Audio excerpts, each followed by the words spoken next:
కాలంలో మీ ఇంట్లో allergy asthma పేషెంట్లు కనుక ఉన్నట్లయితే ఆ ఇంట్లో మనం తీసుకోవాల్సిన జాగ్రత్తలు ఏంటి? ఇంట్లో అగరబత్తీలు వెలిగించకూడదు, సాంబ్రాణి పొగలు వేయకూడదు, పోపులు మాడిపోవటాలు అలాంటివి ఉండకూడదు, ఎగ్జాస్ట్ ఫ్యాన్లు కరెక్ట్గా ఉండాలి.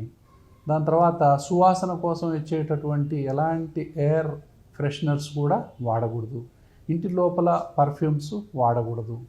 తర్వాత బాత్రూమ్స్ మనం సువాసన వచ్చేటటువంటివి ఏవి కూడా వాడకూడదు.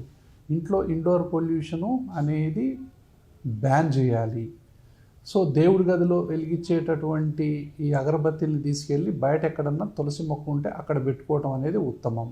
ఎటుబడి పొగ రాకుండా చూసుకోవాలి, ఎటుబడి మనం ఆ డస్ట్ లేకుండా చూసుకోవాలి, ఎలాంటి వాసన కూడా ఇంటిలో ఉండకుండా చూసుకోవాలి.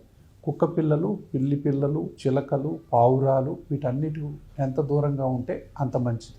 లేకపోతే పసిపిల్లల నుంచి మొదలుకొని పండు ముదుసల వరకు కూడా ఈ చలికాలంలో తీవ్రమైనటువంటి అలర్జీ ఆస్మాతో బాధపడేటటువంటి అవకాశాలు ఉంటాయి. సో వీళ్ళు తగిన వ్యాక్సిన్లు తీసుకోవాలి, తగిన ఇన్హేలర్స్ వాడుకోవాలి, ఇండోర్ పొల్యూషన్ నుంచి బయటపడాలి.